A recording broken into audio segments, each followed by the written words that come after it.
so they imitate real world processes. Because they simulate real world processes, the attributes, capacities, behaviors which are supposed to in some way endow you to deal with real life situations. Moots train you to in some way imbibe those attributes to distinguish yourself in performance.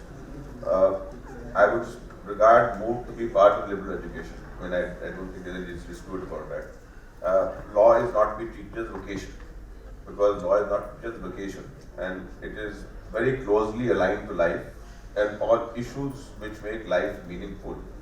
A lawyer to be useful has to be a complete being, and so the learning space can't only be the classroom.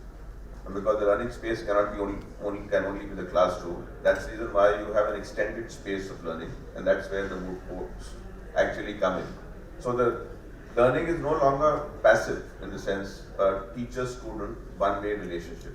It is not traditionally didactic, it is in some way dialectic. I would not speaking dialectic because there is no dialogue as such. However, the process involves activity in which there is analysis. And once the process involves activity and there is analysis, your mind opens up. And the only way you can succeed as a lawyer is to have an open mind.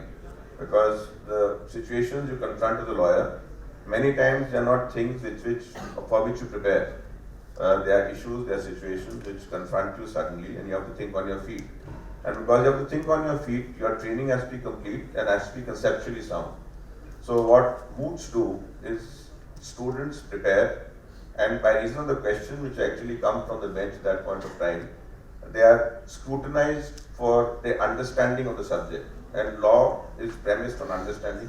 And as long as the understanding is there, I think you can sail through this profession with a fair amount of ease. So I don't regard there to be much controversy about the significance of Moot. I personally think it's an integral and a very important part of the entire legal education, and it should be encouraged.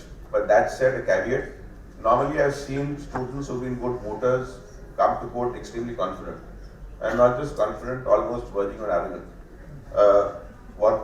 What they must actually remember is that this is still a simulated reality, and the actual reality can be harsher and different. And while you are prepared for it, that doesn't necessarily mean that because you distinguish yourself in a Moot, you are ready for it. Because you have to actually train yourself further when you actually come to the profession.